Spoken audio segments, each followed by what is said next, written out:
Good morning, good morning, good morning. First of all आप सभी को गुड मॉर्निंग। हम लोग एसएससी के द्वारा जो जीडी का एग्जाम कराया जाता है ना, उसका हम लोग प्रीवियस ईयर क्वेश्चन करेंगे। 2026 में जो एग्जाम हुआ है, ठीक है, वो अप्रैल में स्टार्ट हुआ था। ठीक है, तो आज हम लोग करेंगे 27 अप्रैल का सेकेंड शिफ्ट। ठीक है, आशा करते हैं कि आप सभी स्वस्थ होंगे, मस्त होंगे, व्यस्त होंगे अपने पढ़ाई में। और एक बार और आप लोगों का एकेडमी पे कैरियर विन एकेडमी पे आप सभी का स्वागत है।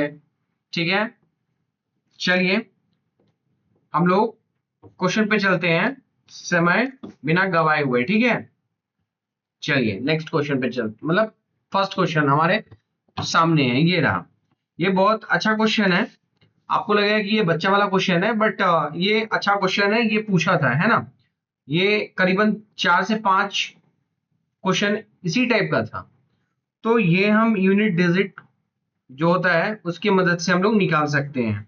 ठीक है, अब देखते हैं। यहाँ 2 गुना है तो 4 हो जाएगा, ये 9 हो जाएगा, और ये 11 है। 11 में से 8 जाएगा तो 3 हो जाएगा, और ये +5 हो जाएगा। तो यहाँ क्या हो जाएगा, ये -5 हो जाएगा, +3, और ये 5। ठीक है, तो अब क्या हो गया ना, ये -5 और ये +5 गया, तो यूनिट डिजिट 3 है ना। तो यानी कि 193 जो है ना, वो इसका करेक्ट आंसर है। बताओ, इसमें किसी को डाउट? मुझे नहीं लगता कि किसी को डाउट होगा।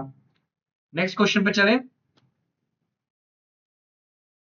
अब देखो, ये 6 है और 3 है, तो 6 और 3, क्वेश्चन नंबर ये 2 है। तो इसका यूनिट डिजिट 3 होगा, प्लस 28 दूना 56, तो 56 है, तो 56 का यूनिट डिजिट 6, प्लस 36 को 3 से भाग देंगे तो 12। 12 का यूनिट डिजिट क्या होगा, 2 होगा, माइनस ये 22 का यूनिट डिजिट 2, प्लस 19 का 9। ठीक है, अब ये +2 और ये -2 कट गया, तो हमारे पास बचा क्या, 6 और ये 3। 6 3 9 होता है, और ये वाला 9 यहाँ, तो ये 18 हो गया। तो आंसर वो होगा जिसके यूनिट डिजिट पे 8 होगा। तो देखो, ये 108 है ना। बताओ, मजा आ रहा है? मजा आ रहा है। चलिए नेक्स्ट क्वेश्चन पे। ये 8 है और 8 में से 3 गया तो ये 5 आ जाएगा। इसका जो हो गया वो 9 हो गया। ये 44 को 4 से भाग देंगे तो 11 होगा, यानी कि यूनिट डिजिट 1 हो जाएगा। और 17 दूना 34 होता है, तो यूनिट डिजिट क्या हो गया, 4 हो गया, प्लस ये 9 हो गया, सॉरी -9 हो गया। अब यहाँ से +9 और ये -9 गया। अब हो गया 5 4 9 और 9 1 10, यूनिट डिजिट 0 आना चाहिए। तो देखो ऑप्शन डी 100 इसका करेक्ट आंसर है। यहां तक तो क्लियर हो गया। Next question. आपको लग रहा होगा कि सर एक ही टाइप का क्वेश्चन थोड़ी पूछा होगा। ऐसा ही पूछा है बच्चा, ऐसा ही पूछा है। कैसा पूछा है? सेम एक टाइप का क्वेश्चन, 5 से 6 हम लोग गिन लेंगे ना लास्ट में। देखो, यहाँ 1 हो गया, ये 2 हो गया, 3 हो गया, 4 हो गया, ये 4 क्वेश्चन पूछा है ना, वो भी सीरियल वाइज से। तो देखो, इसमें 6 से में से 2 गया तो 4 हो गया। इसका 33 को 3 से भाग दोगे तो 11, तो 1 हो गया। 21 दूना 42, तो 2 हो गया। और 18 में से ये क्या कहते हैं, 14 गया तो 4 हो गया। अब कितना हो गया, 4 दुआ 6, और 6 1 7, 7 4 11, ये यानी कि यूनिट डिजिट क्या होगा, 1 होगा। तो लो, ऑप्शन डी इसका करेक्ट आंसर। ठीक है, अब देखिए ये क्या कर रहा है ना, लिस्ट कॉमन मल्टीपल है ए और बी का 15 है, और सी और डी का लिस्ट कॉमन मल्टीपल जो है ना वो 25 है। तो ए बी सी डी का ना लिस्ट कॉमन मल्टीपल क्या होगा? तो ए बी सी डी का वही कॉमन मल्टीपल होगा ना जो इन दोनों का है, यानी कि 15 और 25 का जो एलसीएम होगा, 15 और 25 का जो एलसीएम होगा वही हो जाएगा ना। क्यों? बताओ क्यों होगा, कारण बताओ। क्योंकि ये जो है, यहां से कैल्शियम है और यहां से एलसीएम इसका है, तो सारे कैल्शियम इन्हीं दोनों कैल्शियम हो जाएगा ना। तो 15 और 25 कैल्शियम कितना होगा बताओ, बिना कैलकुलेट किए हुए। कैलकुलेट करना वो बच्चा वाला नहीं काम करना है कि 15 और 25 ऐसे लेना है, 5 से ये 3 बार में 5 से 5 बार में, ऐसे नहीं करना। आप कैसे करोगे, तो देखो ये 25 है ना, तो 25 सबसे बड़ा, इन दोनों में 15 और 25 में सबसे बड़ा कौन है, 15 है, सॉरी 25 है। तो 25 का ऐसा कौन सा मल्टीपल जो कि 15 में आता है ना, और वो लोएस्ट होना चाहिए। तो देखो 25 से कम 25 क्या 15 में आता है, नहीं, 25 दूना 50, वो 15 में आता है, नहीं, 25 तिहाई 75, 25 तिहाई 75, तो 75 15 में आता है, हाँ आता है, 15 पचे 75। तो इसका आंसर जो है ना वो 75 हो जाएगा। ठीक है, आपको कैलकुलेट करने का जरूरत नहीं है। अब देखो क्या कर रहा है, one angle of a parallelogram is 68 degree, what is the value of its adjacent angle. अब एडजेसेंट और इनका तो क्या होता है ना, वो 180 डिग्री सम होता है ना 180। तो ये 180 में से 60 घटा दोगे तो आपका 120 डिग्री इसका हो जाएगा, तो ऑप्शन ही करेक्ट है। अब फिर से कह रहा है ना, लिस्ट कॉमन मल्टीपल ए और बी का, पेन का कलर चेंज करते हैं क्योंकि वो रेड है ये भी। तो ए और बी का 30 है एंड सी का 18 है। तो what is the least common multiple of A B C. तो अभी जो कंसेप्ट सीखा है वो 18 और 30 का ही मल्टीपल होगा। तो अब देखो क्या है, लिस्ट कॉमन मल्टीपल होगा, है ना। तो 30 के पारा में देखो, 30 एकम 30, तो 30 क्या 18 में आता है, नहीं आता है। 30 दूना 60, 18 में आता है, 18 के पारा में आएगा 60, तो नहीं आएगा। 30 तिहाई 90, 18 के पारा में आएगा, 18 पच्चीस 90 होता है। तो बस ऑप्शन ए को करेक्ट मार के और आगे बढ़ जाना है ना। ऑप्शन ए को करेक्ट मारो और आगे बढ़ जाओ, ये तो करना है, और क्या करना है। अब देखो क्या कर रहा है, least common multiple of two number is 150, which of the following can be highest common factor of the two numbers. अब देखो क्या है ना कि एलसीएम तो 15 150 दे दिया है, लेकिन कह रहा है कि विच of the following can be the highest common factor, HCF क्या हो सकता है। तो एचसीएफ क्या होगा, इसी का ना फैक्टर होगा, क्या होगा, इसी का फैक्टर होगा। तो देखो 150 का क्या 20 फैक्टर है, आप कहोगे नहीं। 35 है क्या, नहीं। 28 है क्या, नहीं। ऑप्शन एक ही है 15, जो कि क्या है 150 का फैक्टर है। तो ऑप्शन ए को आप मार के निकल जाओगे। बनाने का कोई जरूरत है क्या यहाँ पे, आपको लग रहा है ये भी क्वेश्चन हम बना रहे हैं, बना नहीं रहे हैं, सिर्फ थोड़ा थोड़ा सा जो कंसेप्ट होता है ना उसको अप्लाई कर रहा है। तो ये कहाँ सीखोगे, तो ये क्लास में सीखोगे कंसेप्ट, है ना। अब देखो क्या कर रहा है ना, an article is sold for a loss of ₹81 and loss percentage is 18%, what is the selling price of the article. तो ये तो क्लास 8 का बच्चा जो होगा ना वो भी बनाएगा। अब कैसे करोगे, तो सेलिंग प्राइस आपको निकालना है। अब देखो ये जो है ना 81 जो है ना, ये 18% का वैल्यू है, 18% का वैल्यू है क्योंकि 18% तो लॉस है। और सेलिंग प्राइस कितना है बताओ, सेलिंग प्राइस क्या है, तो 100 में से 18 घटा दो तो कितना हो जाएगा, 82। अब ये क्या हो जाएगा, 9 से ये 9 बार में, 9 से ये 2 बार में, और ये परसेंट से परसेंट कट जाएगा, तो 2 से ये कितना बार में, 41 बार में, तो कितना आएगा, 9 का 9, 9 से 36। देखो ऑप्शन सी जो है वो दिख रहा है क्या, ठीक है। बोलो इस क्वेश्चन में किसी को दिक्कत है क्या, मुझे नहीं लगता कि कोई दिक्कत होगा। आपको मजा आ रहा है, मजा आ रहा है तो लाइक कर देना। नेक्स्ट क्वेश्चन देखो, out of two numbers 40% of the smaller number is equal to 20% of the larger number. If sum of both numbers is 750, then what is the value of the larger number. दो संख्याओं में से छोटी संख्या का 40% बड़ी संख्या के 20% के बराबर है।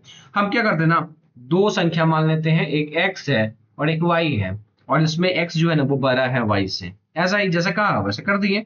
अब क्या कर रहे हैं ना, 40% of the smaller is equal to 20% of the larger. तो 20% जो है ना लार्जर का, वो 40% जो है ना वो स्मॉलर का बराबर है। परसेंट से परसेंट गया, x अपन y का रेशियो जो है ना 2/1 हो जाएगा। बोलो ये बात समझ में आ गया। बट क्या कर रहे हैं ना, सम ऑफ बोथ नंबर्स, यानी कि सम कितना होगा, ये 3 यूनिट हो गया, 3 यूनिट हो गया, और ये 3 यूनिट जो है ना वो 750 के बराबर हो गया। तो यानी कि एक यूनिट का वैल्यू कितना हो गया, बोलो 25 शून्य 250 हो गया। तो what is the value of larger number, larger value पूछा है। तो लार्जर क्या है, 2 यूनिट है, 2 ही यूनिट है ना। ये x जो है वो लार्जर है, x का वैल्यू क्या है 2 यूनिट, तो 2 यूनिट का वैल्यू क्या हो जाएगा, 2 गुने 250, क्या तो ये कितना हो गया 500। ठीक है, तो option B is the correct answer. बोलो इसमें किसी को दिक्कत? हमको ना लगता है कि दिक्कत होगा बच्चा। बने रहिएगा, है ना। सारे सीरीज लाएंगे, जीडी का जो भी क्वेश्चन होगा, जो भी सेट्स होंगे ना, वो सारे लाएंगे। आप सिर्फ बने रहिएगा वीडियो को। ठीक है, हमसे जुड़े रहिएगा। जुड़े रहने के लिए चैनल को सब्सक्राइब कर लीजिएगा।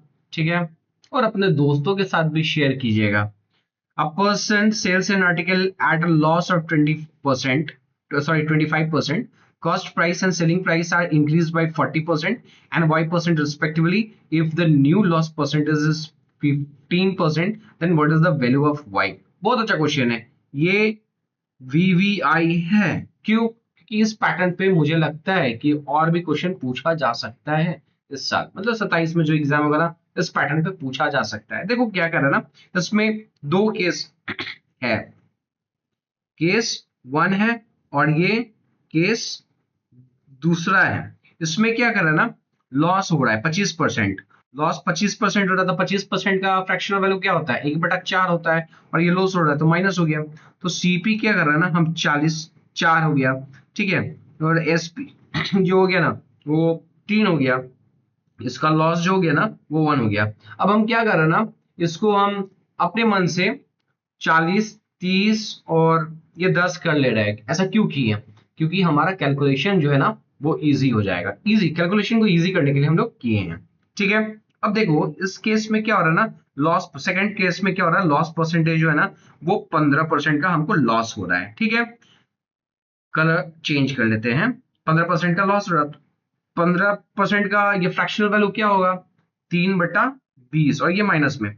तो अब क्या कहोगे ना, 20 जो है ना, वो हमारा क्या हो जाएगा, सीपी जो है ना 20 यूनिट है। और यहाँ पे सेलिंग प्राइस जो है ना, वो 17 यूनिट है। और लॉस जो है ना, वो हमारा 3 यूनिट है इस केस के हिसाब से।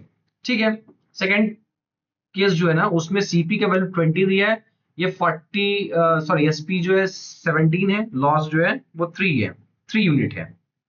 ठीक है, अब देखो, बट क्या हो रहा है ना कि इसमें नेट जो वैल्यू दिया है ना सीपी का, 40% बढ़ा हुआ है। तो 40 का जो 140% हो जाएगा। तो ये क्या हो जाएगा, बोलो 56 हो जाएगा। बोलो यहाँ पे ये 56 हो जाएगा क्या? सेकंड केस में सीपी का वैल्यू 56 हो जाएगा। बट हमारे पास क्या है ना, हमारे पास क्या है, ये 20 हमारे पास है। तो हम कह सकते हैं कि 20 यूनिट जो है ना, 20 यूनिट वो 56 के बराबर है। 20 यूनिट जो है वो 56 के बराबर होगा क्या? 1 यूनिट 56 के बराबर होगा क्या? तो हम यहां से 1 यूनिट का वैल्यू निकाल लेंगे। तो ये हो जाएगा 20, सॉरी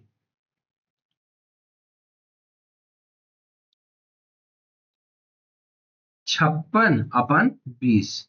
4 से ये 5 बार में, 4 से ये 14 बार में, यानी कि 14/5। क्लियर है? क्लियर है बच्चा? बोलो ये क्लियर है? अब क्या हो गया ना, हमको एसपी निकालना है। तो एसपी जो है ना, वो 17 यूनिट है। क्या है? 17 यूनिट। तो हम क्या करेंगे ना, 17 × 14/5। ये क्लियर हो गया, ये रुपया में है। ठीक है, या फिर ऐसे।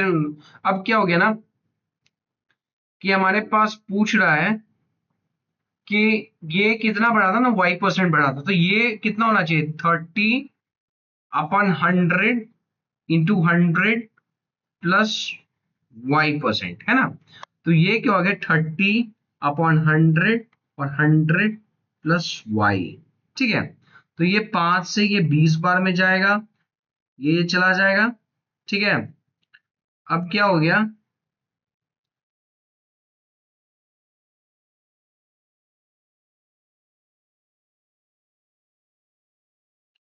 ये दोनों 300 प्लस 3y। यहां तक तो क्लियर है, कैसे कैसे लिखे। अब क्या हो गया ना, 8×2 = 16 हो गया, 3×6 = 7 हो गया, 2×4 हो गया, -300 = 3y हो गया। अब y का वैल्यू निकालना है। तो ये 6 हो गया, ये 7 हो गया, और ये 1 हो गया, और ये 3 से 3y के बराबर हो गया। तो अब क्या हो गया कि हमको दिख रहा है कि ये जो है ना 3 से भाग कर दोगे 176 को करके दिखा दे रहे हैं, तो ये 5 बार में जाएगा, 5 3 15 और 2 6, तो ये 8, मतलब 58 के आसपास आ रहा है। और ऑप्शन में एक ही है, ऑप्शन बी जो है ना वो है, तो ये आपका सही हो गया। ठीक है, थोड़ा सा कैलकुलेटिव है। ठीक है, चलो देखो यहाँ पे कह रहा है क्वेश्चन, नेक्स्ट क्वेश्चन देख रहे हैं। S alone can complete 3/4 part of a work in 18 days. 18 दिन में किसी काम का 3/4 काम एस करता है, और R is 3 times as efficient as S, और आर का जो इफिशियंसी है ना 3 टाइम्स देन एस है, then how many days will R alone complete the same work, total work. Okay, तो देखो क्या कह रहा है ना, एस जो है वो 3/4 जो है ना 18 दिन में काम करता है। 3/4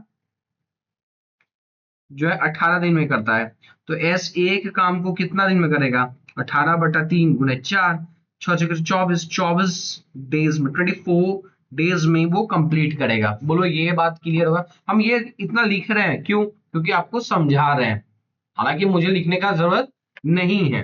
ठीक है, अब देखो इफिशियंसी की बात करते हैं, तो ये एस है और ये आर है। ठीक है, एस का इफिशियंसी अगर हम 1 लेते हैं तो आर का एफिशिएंसी 3 है। ठीक है, ये इफिशिएंसी, और डे जो लेता है ना वो 24 लेता है, तो वर्क कितना हो गया, आप कहोगे कि एस का इफिशिएंसी 1 है और वो दिन लेता है टोटल कंप्लीट करने में 24 दिन, तो वर्क जो हो गया वो 24 गुने 1 हो गया, क्या हो गया ना। और वर्क आर से कराना है, आर से, है ना, तो वर्क और आर का एफिशिएंसी कितना है, ये रहा 3, तो 3 से भाग दे देंगे, तो ये 8 बज गया। तो ऑप्शन सी इसका करेक्ट आंसर हो गया।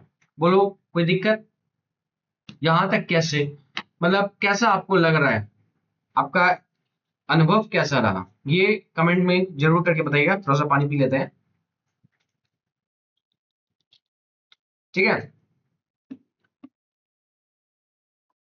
अब ये क्वेश्चन देखो, कह रहा है कि एम और आर मिलकर एक कार्य को 18 दिन में कर सकते हैं, आर और पी मिलकर उसी कार्य को 24 दिन में कर सकते हैं, पी और एम मिलकर उसी कार्य को 36 दिनों में कर सकते हैं, तो एक साथ काम करते हुए वे 4 दिनों में कार्य का कितना भाग पूरा कर सकते हैं। ये भी बहुत अच्छा क्वेश्चन है, इसको कैसे करेंगे देखो।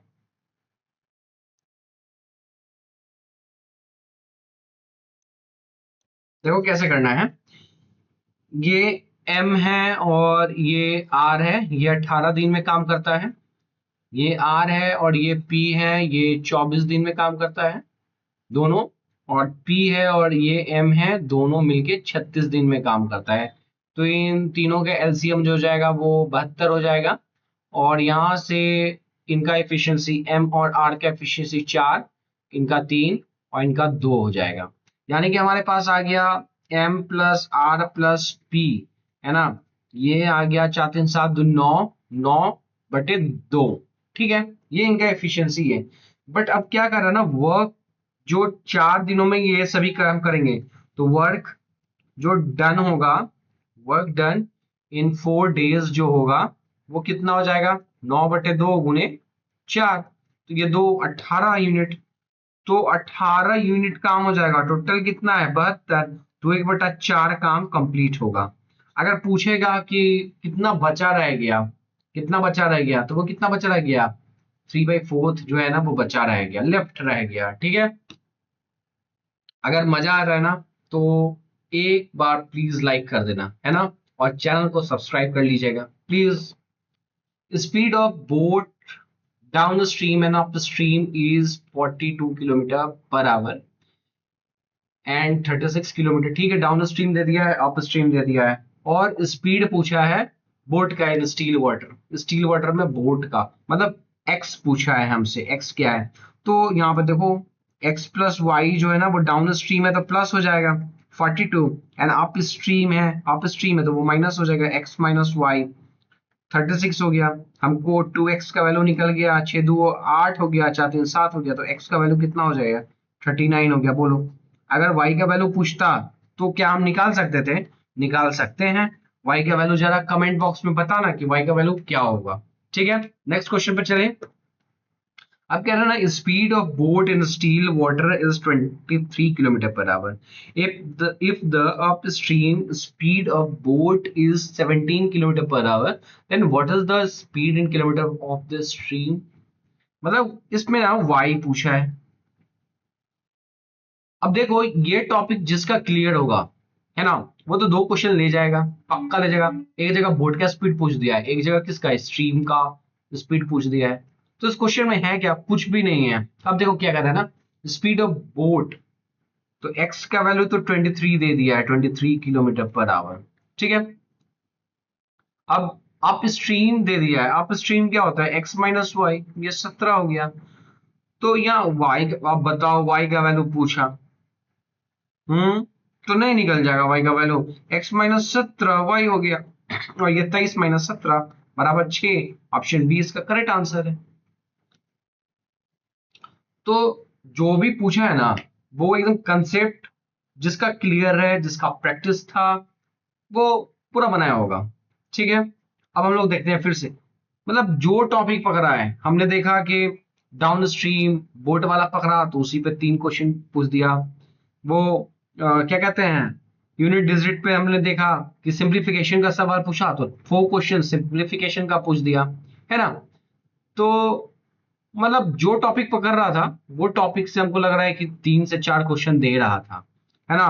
तो आपको कंसेप्ट प्लस प्रैक्टिस दोनों चाहिए। अब देखो इस क्वेश्चन में क्या करा है, down stream speed of boat is 35 kilometre per hour. Down stream का मतलब क्या है, x प्लस वाई, ये 35 किलोमीटर पर आवर दे दिया है। Speed of stream is 5, y का वैल्यू जो है वो 5 दे दिया है। व्हाट विल बी दैट, तो x का वैल्यू यहां से निकल गया, अगर ये 5 है तो ये 30 हो जाएगा। अब लो दोनों का तो वैल्यू पता चल गया। अब करना क्या है, तो देखो क्या कर रहा है ना, 350 को डाउन स्ट्रीम में जाना है। डाउन स्ट्रीम मतलब एक्स प्लस वाई हो गया, और 150 किलोमीटर को अप स्ट्रीम में जाना है, एक्स माइनस वाई पे जाना है। तो अब क्या निकल जाएगा, तो 350 और एक्स प्लस वाई क्या है 35, प्लस ये 150, और एक्स माइनस वाई कितना है बताओ, 30 में से 5 गया तो 25। तो ये जो हो जाएगा वो 10 हो जाएगा, और ये जो 25 छक्के, यानी कि 16 घंटा। तो ऑप्शन बी इसका करेक्ट आंसर होगा। ठीक है, अब देखो ये और एक बहुत अच्छा क्वेश्चन है। Cost price of an article is 10,000, ठीक है। If it is sold at a profit of 40%, ठीक है, discount of 30% was given. Discount जो है ना वो 30% का दिया गया। What is the mark price of the article. तो देखो कॉस्ट प्राइस और मार्क प्राइस का एक रेशियो होता है, सभी बच्चों को पता होगा, जिसको नहीं पता है वो यहाँ देख ले, है ना। तो यहाँ 100 माइनस डिस्काउंट परसेंट होता है, और ये 100 प्लस माइनस प्रॉफिट या लॉस परसेंट होता है। प्रॉफिट कब होगा, सॉरी प्लस कब होगा जब प्रॉफिट होगा, और यहाँ माइनस कब होगा जब यहाँ लॉस परसेंट की बात होगा। तो सीपी तो हमारे पास 10,000 है, 10K। एमपी हमको निकालना है, तो डिस्काउंट जो 30% है, तो 100 में 30 गया तो वो कितना हो जाएगा, 70% हो गया। और यहाँ प्रॉफिट 40% क्या है, तो 140% हो गया। तो ये कहीं ना कहीं 1/2 हो गया। तो एमपी जो हो जाएगा वो 20K हो जाएगा, मतलब 20,000 हो गया। 20,000 ऑप्शन बी करेक्ट आंसर। ठीक है, कोई दिक्कत?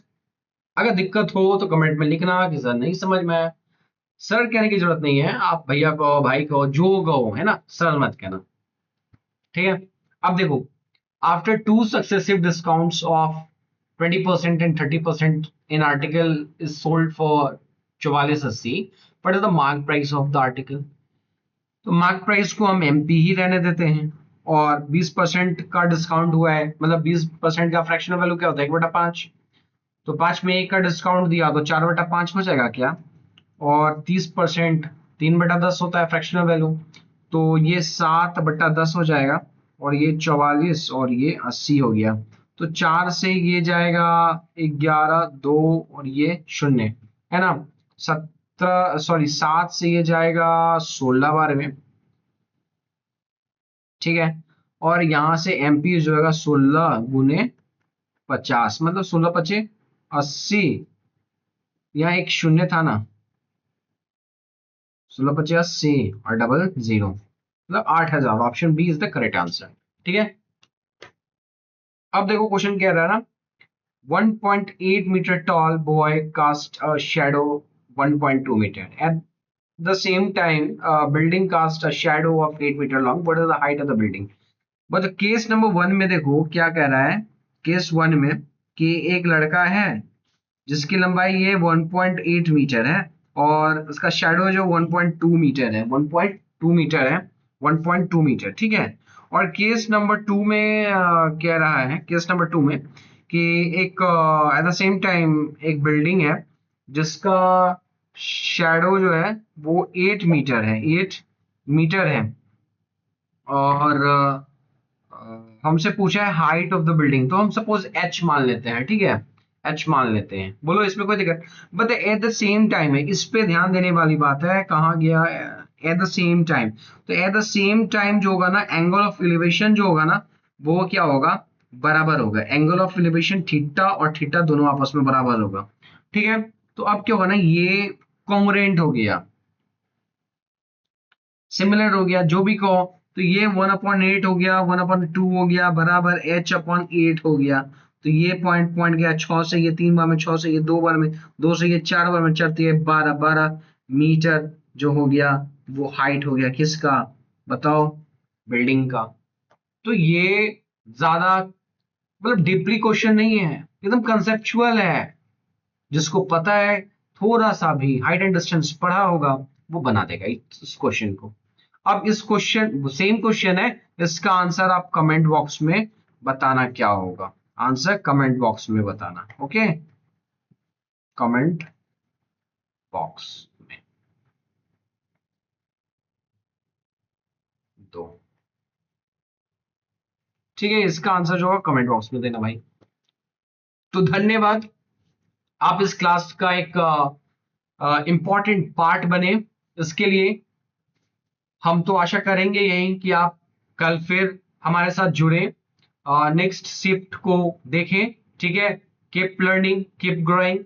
अगर मजा आया हो, सच में एंजॉय किए हो आप सभी, तो लाइक कर दीजिए वीडियो को, हमारे चैनल को सब्सक्राइब कीजिए, थोड़ा सा सपोर्ट कीजिए, एंड प्लीज अपना जो बेल आइकन होगा ना, उसको ऑन कर लीजिएगा, ठीक है। हम लोग मिलते हैं फिर अगली क्लास में। जय हिंद, जय भारत।